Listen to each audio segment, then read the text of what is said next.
Sati, awaken to the present.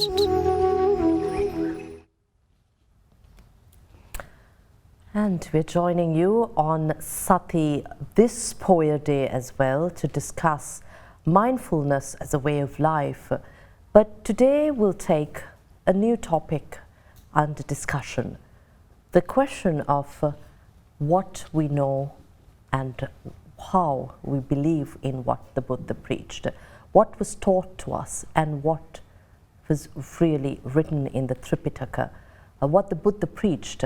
We'll discuss all this with the Venerable Shravasti Dhammika, Bhante Dhammika. We most respectfully welcome you to Sati this Poya Day, and we are indeed honored to have you in our studios during your visit to Sri Lanka. Thank you so much. Shravasti Dhammika, Bhante Dhammika, very affectionately known by your devotees. You were ordained or you converted to a Buddhist at the age of 18, and you were born in Australia. How did Buddhism come even to your knowledge at that time as a citizen from Australia? Well, there was already very small Buddhist groups in Australia and had been since I think the early 50s. And there have always been individuals who were interested, very small numbers. But when I was growing up, when I was about 15, 16, 17, that was sort of the counterculture era in the West, and young people were sort of looking for new things to do, new things to believe. They were not so interested in the past. And I had been conventionally religious, Christian, and I just sort of grew out of that. And then but I still had a religious impulse, so I started looking around, and once I found a book on Buddhism, written by an Englishman actually, who had converted to Buddhism. It's called The Mind Unshaken, and it's still quite a good book. I recommend it to people, and he just explains how and why he became a Buddhist. And when I read that really resonated with me. So I started thinking of myself as a Buddhist, but I really knew very little about it. But so then I embarked upon a quest to get more books, and there wasn't that many books at that time, but there were enough. And eventually I found Dr. Walpola Rahula's What the Buddha Taught, and that cemented me. That I now understand, that's what I want. And so I started calling myself a Buddhist. And then later on I found out that there was a Buddhist society in Sydney, which I joined. And the president of that society had quite a good impact upon me. She always said to me, don't read books about Buddhism. Read what the Buddha said. And I'm glad of that advice, because it's been very important. And to learn what the Buddha said, what did you read? Well, I started reading the English translations of the Tripitaka, which she had in her library. And that doesn't mean I never read any books on Buddhism. I did. But I always went back to what did actually the Buddha say about this or that. And that has been my guiding star. I'd rather know what the Buddha said than some Buddhist scholar said.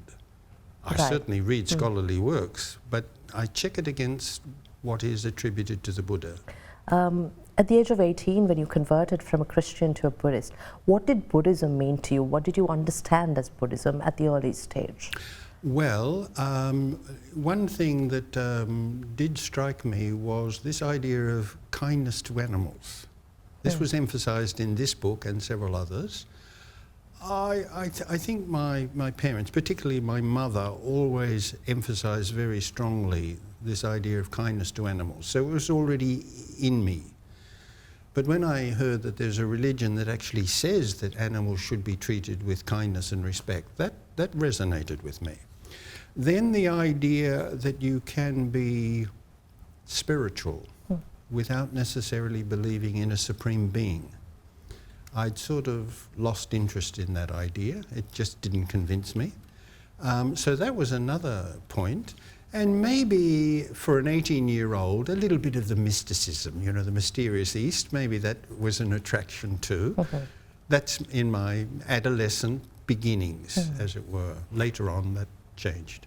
How did that change later on after you read the Tripitaka? What kind of an understanding, awareness did you have about the Dhamma? Well, I started to learn what morality and virtue meant in Buddhism. I started to learn about the Buddhist psychology. I started to learn about, I read about meditation, but I had no idea how to do it. That came later. I started to learn all about it, and including, of course, the life of the Buddha as well, which I found very inspiring, as I still do. You've written over 25 books and scores of articles on Buddhism and related subjects. I'd like to refer to 2 of the books you've authored, of the 25 or more. Footprints in the Dust, The Life of the Buddha from the Most Ancient Sources. When we say most ancient sources, you're referring to the Tripitaka, yeah. So there is no doubt that you might say, in a sense, there are 2 Buddhas. There's the Buddha of history, and then there is the Buddha of the traditions. So over the century, the Tripitaka actually doesn't say very much about the biography of the Buddha. So when you read the New Testament, for example, Matthew, Mark, Luke and John, you have from Jesus' birth to his early childhood, and then his youth, and then his conversion by John the Baptist, and then his teaching, then finally his death. So you have a from birth to death account of his life. You don't have that in the Tripitaka. Okay? So basically the Tripitaka is about what the Buddha said. What I've done in this book is actually not about Dhamma. There are already many, many good books about this Dhamma. This is what can we know about the Buddha from the scraps of information in the Tripitaka. And when you start looking for that, you'd be surprised how much there is.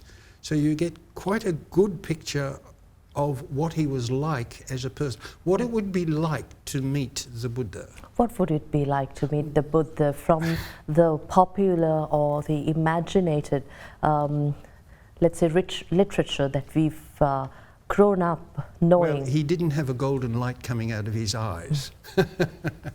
Interestingly, he didn't have hair. He shaved his head. Now, whenever you see a picture of the Buddha or a statue, he's always got hair, funny looking hair, but it's very clear, like all monks, he shaved his head. So that would be one thing. I think also you would find, and we have information about this in the Tripitaka, he was very good looking. I always think he might have looked something like Shah Rukh Khan. This is mentioned numerous times. People saw him and they said, wow, he's a pretty good looking guy. If you met him later in life, he would have looked like an old man. So, for example, if you ever see a picture of the Buddha in his parinibbana, he always looks 25 years old. But it says in the Tripitaka that his shoulders were hunched, that his faculties were no longer clear, that he'd reached the end of his life. So probably he looked like, physically, like other old people, depending on when you met him. Do you think we had forced ourselves to look at the Buddha as a superhuman, supernatural human, rather than an average human being? Well, I think it's well known in psychology and sociology that people who have great charisma, others tend to attribute to them wonderful qualities. Okay? So I think that happened with the Buddha too. And the Buddha's qualities were wonderful, but not physically. So I would say that physically he was good looking, and he had great poise. And when you met him, you were probably, most people were fairly impressed. But physically he was not much different from other people. It was what he said, and maybe his countenance, his smile, the fact that he had a radiant complexion because of his inner tranquility, that may very well have attracted people too.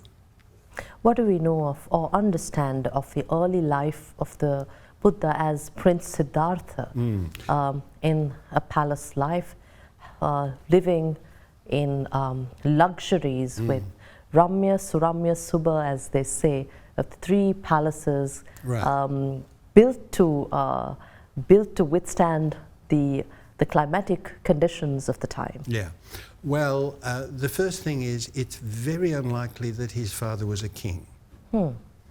I would say, from what we know of the politics of the time, you had the beginnings of empires, Kosala and Magadha and Vamsa. And then around them you had what were basically republics, or oligarchic republics, like the Roman Republic. That is where the elder men of the country, they elected a chief. And there is actually a word for it in the Digha Nikaya. It talks about the Raja makers. So Raja, we don't normally think of a king being made. A king is born. He's the son of a king. So this seems to indicate that the tribal elders, probably only the males, and probably the warriors, the tough guys in the society, they elected from amongst themselves a chief. Something like the first amongst equals. So that's probably what the Buddha's father was. Now you mentioned he had 3 palaces. Now that is mentioned in the Tipitaka, but the word doesn't really mean palace. Bhavana means, it could be translated as mansion, or it could be translated as bungalow. It was probably pretty nice, but it didn't look like Buckingham Palace, that's for sure. And as a young prince, we know virtually nothing. About Siddhartha in that case? Well, even the name Siddhartha does not occur in the Tripitaka, strangely enough. What is he referred to as in his early life? Well, he's only called Gautama, which would be what you would now call his surname or his caste name. Gautama Buddha. Yes. So, of course, he was only called Buddha after his enlightenment. But even then, people who did not accept him as enlightened, they always called him the Samana Gautama or something like that. So, and what we know about the elders at the first council, they had no interest whatsoever in the Buddha until he became a wandering ascetic. After he left his home and put on shaved his head and put on a yellow robe and went to his teachers, they were interested in that, and they have recorded information about that. Prior to that, almost nothing. We talk about the 7 lotus flowers appearing at the birth of little Siddhartha. And then we talk about the 4 sightings. Right. An old man, the dead, a priest, the sick, and those were the trigger points or trigger incidents for Siddhartha to renounce lay life or the life in the palace and seek peace and an end to suffering. What does the Tripitaka say about that? Well, let's take the 7 lotuses first. First of all, you've got to understand something about the genre of Indian literature. Indians love telling stories, and they also like to be indirect sometimes. So let's take the story of Prince Siddhartha is born. His mother is standing grasping a tree. Now, that's probably true. Somebody told me recently, a young monk here he has some YouTubes, and somebody asked him a question about that, and he said it would be impossible for a woman to stand to give birth. Wrong. Go to the website of the Royal British Association of Midwives. They actually recommend standing to give birth. Oh. Yes. So, and certainly in India, it was not an uncommon practice. So that's the first thing. It's quite possible that his mother was standing when she gave birth. Now, as for the baby coming out and taking 7 steps, well, that's another thing. But if you know anything about Buddhism and you hear the word 7, what would that conjure up in your mind? 7. How about the 7 factors of enlightenment, the Satta Bojjhanga? So according to the Buddha, there are 7 steps or 7 practices that lead to enlightenment. So here is somebody comes into being, is born, and he takes 7 steps. Could that be an analogy? Could it be an indirect way of saying this person is going to become enlightened? I suspect here that this is not meant to be taken literally, that it is an analogy, it is a poetic way of saying something. And incidentally, a rather lovely way of saying it too. I mean, have you seen that film, The Little Buddha, where you see it actually baby and the I mean, it's the loveliest part of the movie. So can you imagine simple, illiterate people hearing that and being deeply moved by it? I can. But whether it was actually meant to be taken literally, I'm not sure about that. But do you think we're lost in this imaginative literature, poetry, and pictures that we have somehow developed over the years, rather than delving in the truth of what the Buddha preached, to understand the depth of the Dhamma? I don't think you can generalize. I think it depends. I've met simple people who had been transformed by the Dhamma, so they must have understood it at some level. I've met highly intelligent people who are skeptical of all of it. So I think generally you can say that in traditional conservative society, which Sri Lanka was until fairly recently, where the majority of people were rice farmers, and their main preoccupation was making sure that their crops were properly watered, that there was no insects eating their crops. Maybe some of the more complex ideas in the Dhamma may have been quite difficult or not really relevant to them. But for other people, they may very well have understood the Dhamma at a deeper level, and I think that's the same today.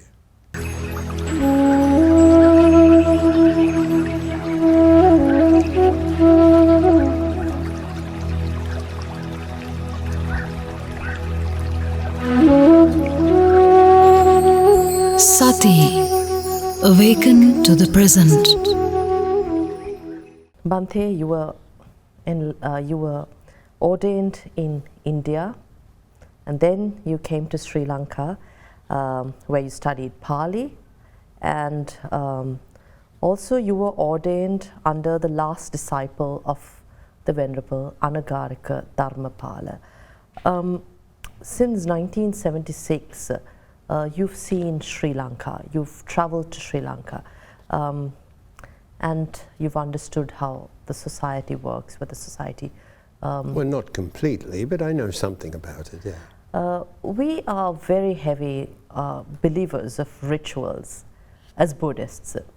How would you say, according to the Tripitaka, as you write a number of books based on the early sources, or the earliest source available of the Dhamma, what should our goal be as Buddhists or those who seek the truth? Well, I think Buddhism and perhaps most religions have different levels of commitment. Okay, so I think for the average person, the Dhamma has an awful lot of practical advice for living in what is a difficult world. Okay, you never know what's going to happen tomorrow. It can be joy today and sadness tomorrow and whatever. Life is difficult. So I think that quite a lot of the difficulties we make for ourselves by the decisions we make or the company we keep and what have you. I think the Dhamma has a great deal of practical advice on how to live successfully in the world. A second thing is, I think this perhaps is not emphasized enough, is that if you look at what the Buddha actually says about various, take the 5 precepts. So I have heard many times people say, you practice the precepts because you'll have bad karma if you don't. And that's true. But if you actually read some of the things that the Buddha says, he says one of the outcomes of the Dhamma, of practicing the precepts, is that you'll feel happier, that your life is less complicated, that your relationships are more harmonious, which is certainly true. So I think that it depends on how the Dhamma is presented. But for the average person living in the world, I think the Buddha offers us a sensible, achievable program of how to live happily and successfully in the world. And I think happiness is important, because when people are happy, they don't generally run around making other people unhappy. Happy people are not the problem. It's all these people with these complexes and their resentments and their hatreds, and they're the ones that cause problems to everybody. Happy people don't do that. I would even go so far as to say you've got an obligation to be happy. And the Dhamma does that. At least that's my experience. So is the goal to be happy? No, there's certainly more to life than that. There's knowledge and transcendence and things like that too. But for the average person, that is the case. Just recently, I was at Vajrarama and I met Venerable Jnanasiya there, who is the, I think he's the local Hamdru there, and we were talking for some time, and then he mentioned Olkut Gunasekara. And I said, oh, I used to know him. He was a really nice guy. I really remember him. And he looked at me and he said, I am Olkut Gunasekara. I was astonished. So he's been very interested in the Dhamma. I think he was a businessman or something like that, but very interested in the Dhamma. He's now aged, and then 10 or 15 years ago he became a monk. Okay, so he during his lay life, I imagine that he's practiced the Dhamma at a different level, at the level that he was able to, and then when he's retired or kids have grown up and they've got their own, when his worldly obligations are finished, he's become a monk. And he's running a monastery, and it's such a nice place. We went there the other night and met him. But the interesting thing was, until he mentioned that, I had no idea he was a friend of mine from way back. Interesting. Yes, it is, isn't it? We talk about Nibbana. We talk about achieving states of life, states of mind, through the development of your mind, attaining wisdom. Is all this possible in lay life?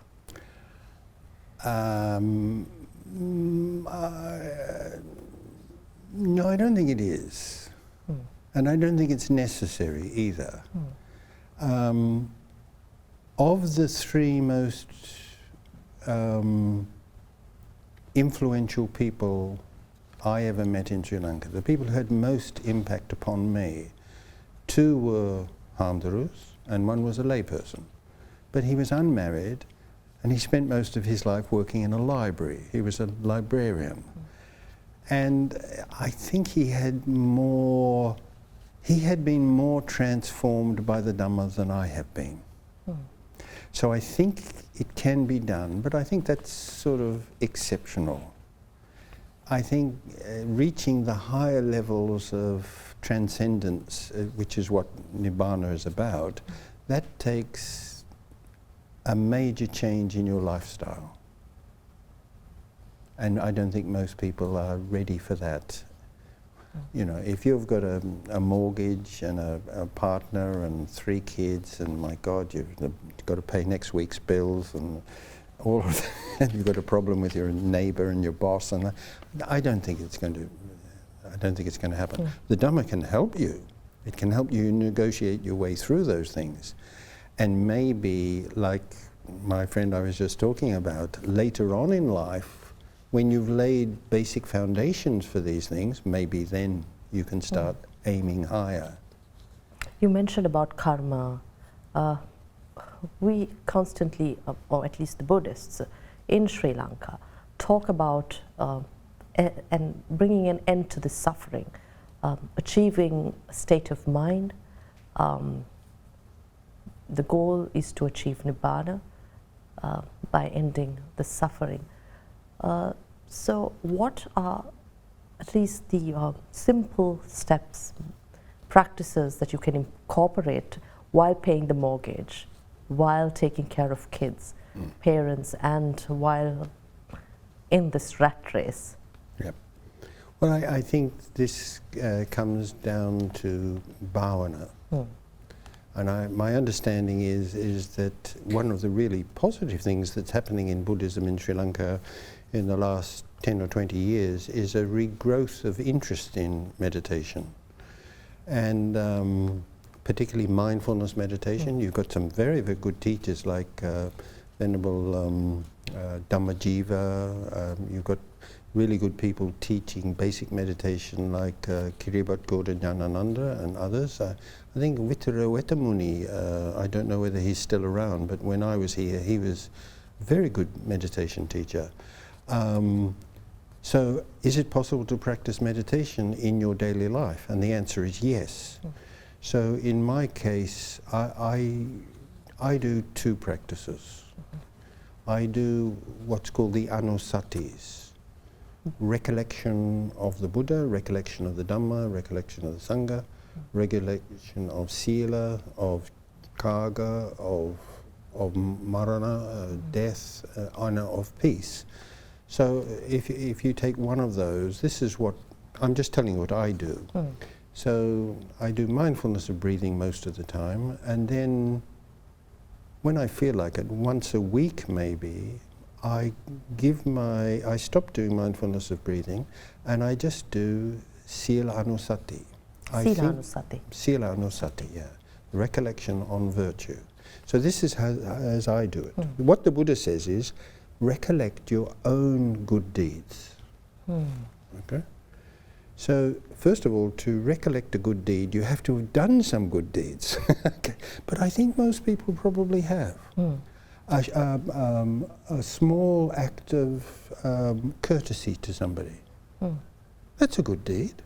And you'll think, oh, that's a small thing. It is a small thing. But lots of small things can make a difference. Thinking of others. For example, I saw something like this when I was in Australia just recently. There was the checkout counter at the supermarket, and there was a guy who had a lot of things that he was buying, and somebody behind him had only had one or two. And that guy with lots of things noticed this lady and said, look, you go first. 'Cause an act of simple kindness. I mean, he's not going to attain Nibbana because of that. He's not going to win the Nobel Prize or anything, but that was just a small courtesy for others. And he did that because he noticed that person. So I think when you start becoming more mindful and meditative, you simply notice when you could make a small difference to somebody's journey through life. Here's another one. Some time ago I was walking along and I saw there were cars parked all along the road, and there was somebody trying to get in between two cars. And so I simply stopped and I did that. The guy thanked me for it, and okay. In other words, I noticed that there was something that I could do. Now my feeling is that when you start doing mindfulness meditation, you become a little bit more aware of yourself, of what you could do, and of others, what you could do for them. And I think that if more people did that, the world would be a little bit better. And personally, the joy of helping someone else, being kind to someone else, it's rewarding to oneself. And that's what this meditation, then you sit down and you think, what did I do in the last week and you think of those things, and an element of joy arises. We talk about good karma, bad karma. Where do we take this karma? What's that? Where do we take this karma when we go forward, move forward? What do you mean, where do you take We talk it? about the life cycle. We talk about karma that we take to our next birth, and how do we move forward with it? What really comes with us? That's what I'm referring to. You might say that karma is not a thing, it's the habit patterns of your mind. Every decision every conscious decision you make modifies your consciousness in some way. Okay, and if you do that frequently in a negative way, that'll impact how you relate to the world and how the world relates to you. You will, for example, if you're a very suspicious person, you'll notice suspicious actions happening all over the place. And you have conspiracy theories. Right. Now, being a nice person doesn't necessarily mean that others are going to appreciate it, or that bad things will never happen to you. That's not the case. But that's one thing that you can do, and I think that can also modify your karma. We've all done probably some rather nasty things at least once in our life.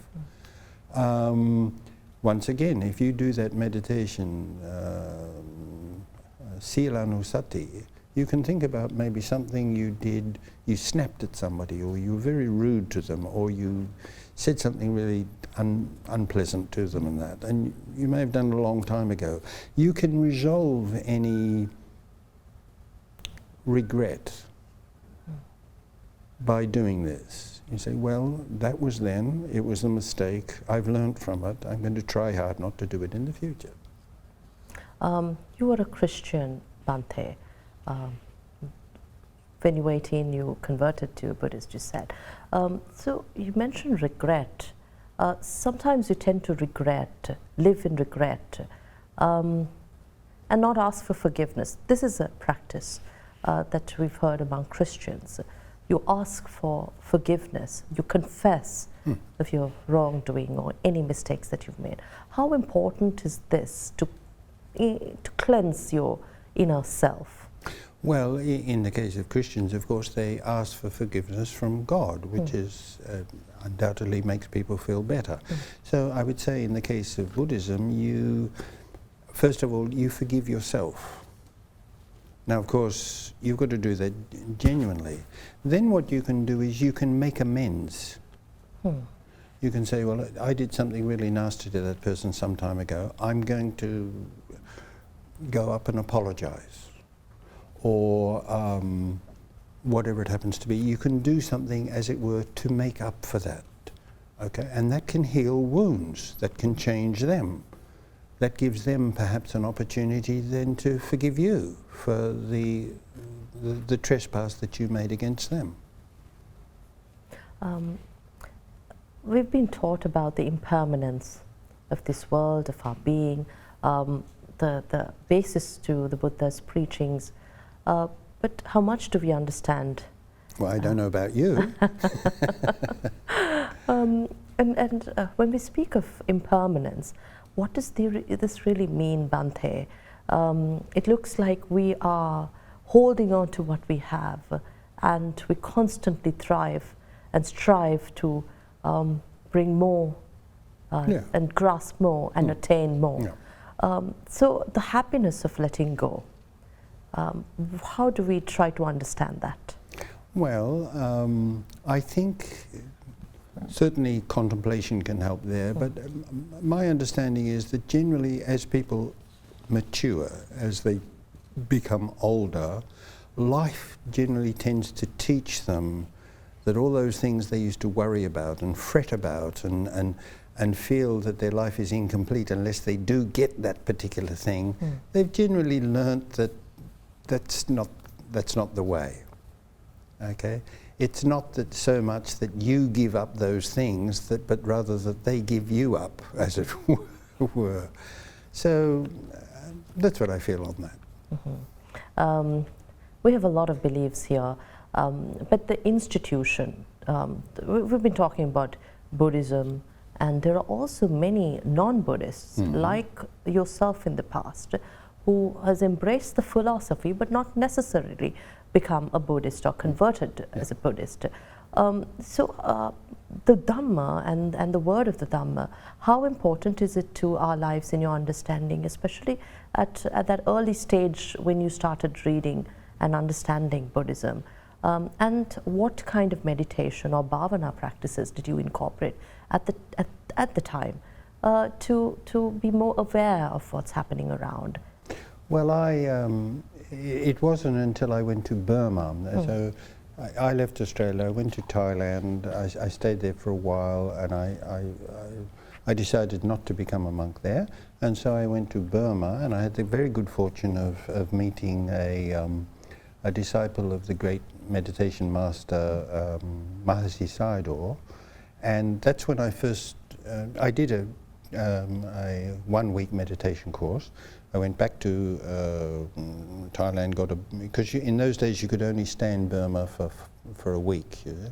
So I did that 3 times.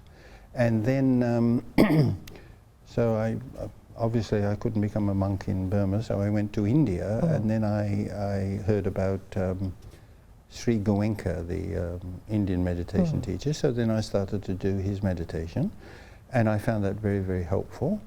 And then when I came to Sri Lanka in 1976, this is when I met the librarian I was telling you about, Mr. Godwin Samaratna, and I got to know the German monk Nyanaponika, a very wise and person. And that's when I started sort of to learn meditation. But I think that I've noticed that some people, they become very success-oriented when it comes to meditation. They see it as like a competition. I think, once again, the Buddha's advice is to live in the present moment. If you can be mindful and aware and let go now, then rejoice in that. What happens tomorrow or next week, that may be another thing. So once again, I think Venerable Dhammajiva's approach to meditation is very, very sensible. It makes meditation clear and simple and accessible to everybody, and all you have to do is make an effort. And bring a change. You don't have to make radical changes in your life. I think the best idea is don't you make the changes, do the practice, and the changes will come naturally. And I think that's what usually happens. What's that? Not to stress upon it, or not to... well, a little bit of that, but not too much that it becomes a problem. Is that why some of us feel stuck when we, although we meditate on a daily basis, but feel stuck? Is it because, as you said, we attach ourselves to a certain goal, sometimes as to achieve Sotapanna, Anagama, Arihat? Right. Okay. Well, I think this might be the fault of some of the teachers. They're telling me, "Oh, have you attained the 3rd jhana yet? Really, you haven't done it yet." And they become very goal-oriented. The Bhaddikarata Sutta, where the Buddha says, forget about the past, forget about the future, be rooted in the here and now. And that, of course, takes practice, but it's possible. So if you judge this meditation today was not successful, or the one yesterday was better than today, and I don't think that's very helpful. Be here now. Accept the present reality. Become aware of the present reality and accept it now. Even amid the adverse times? What's that? Even amid adverse times?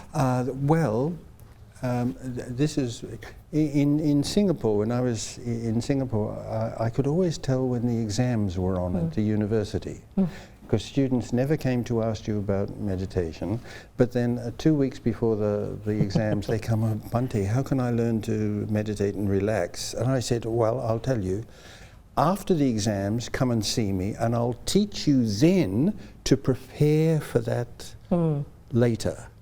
No good coming to me when the problem is there. So if you do the practice when there isn't a problem, you'll be better prepared to deal with the problem when it arises.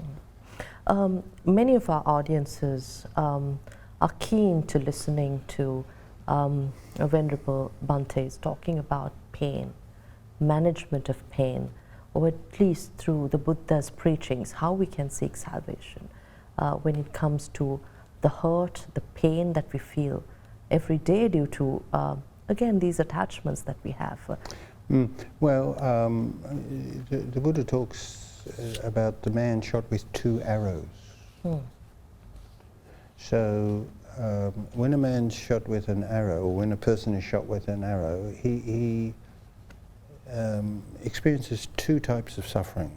The one from the arrow, and then the one from the psychological, the physical and the psychological, the concern, the worry, the anxiety, etc. So then he says that a skilled meditator, when he's shot with an arrow, he's not shot with a second arrow. In other words, he or that person experiences just the pain without the mental anguish to make it worse. But once again, it is no good waiting until you're shot by the arrow. You've got to have started that practice beforehand to prepare for those experiences. So if you were able to, the mere fact that we have nerves means that we're going to have physical miscomfort sometimes. You cannot avoid that.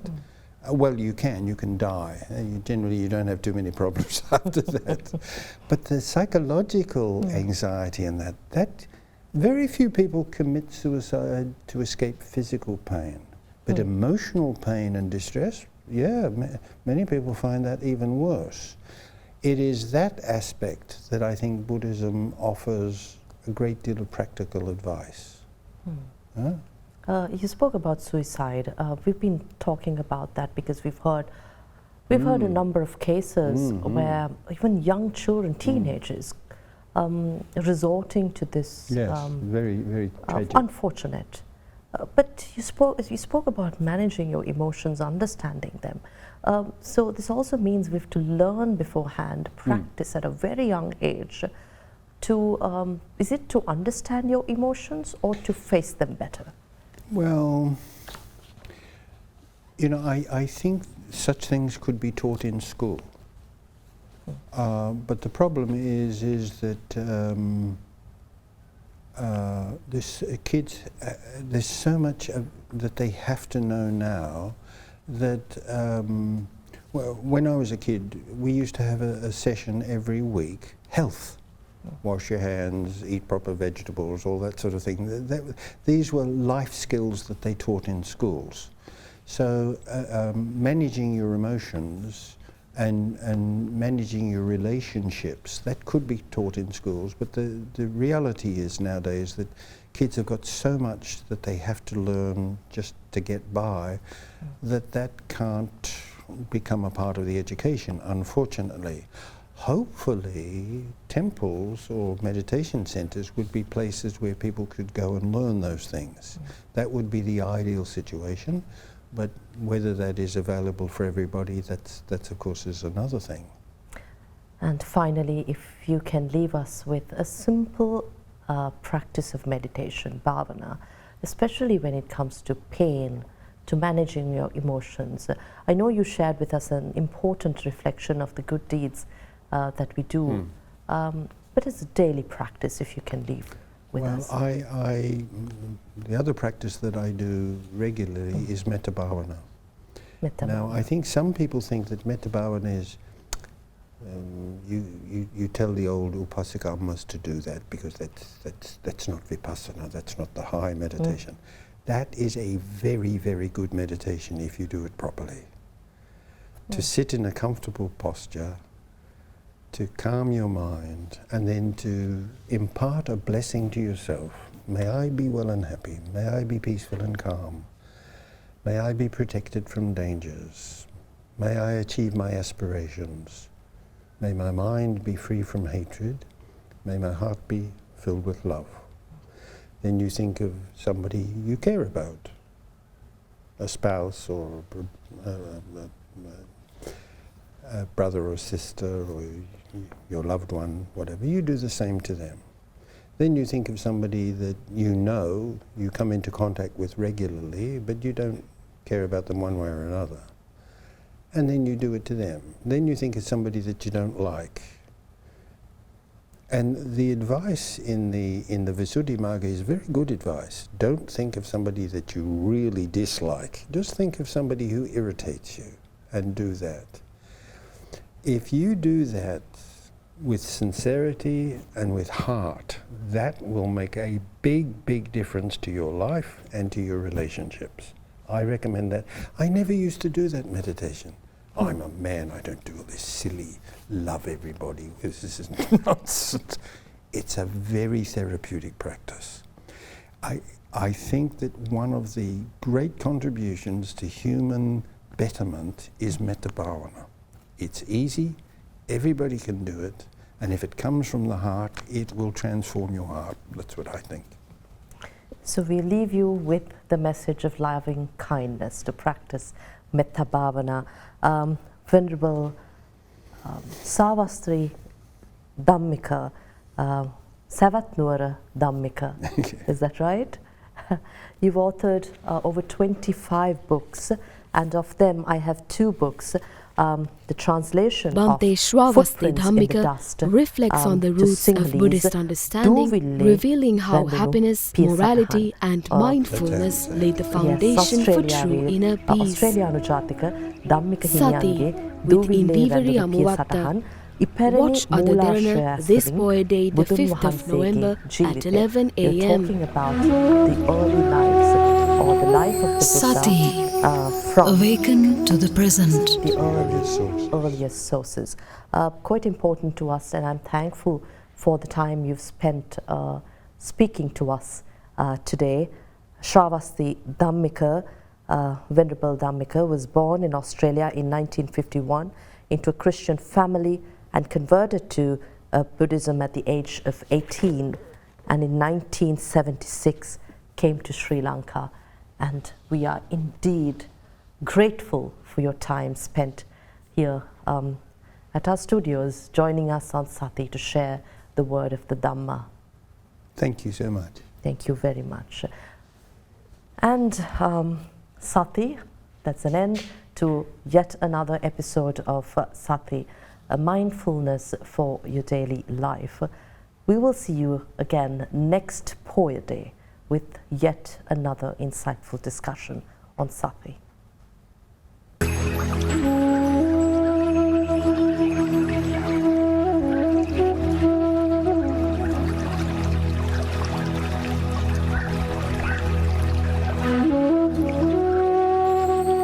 Sati, awaken to the present.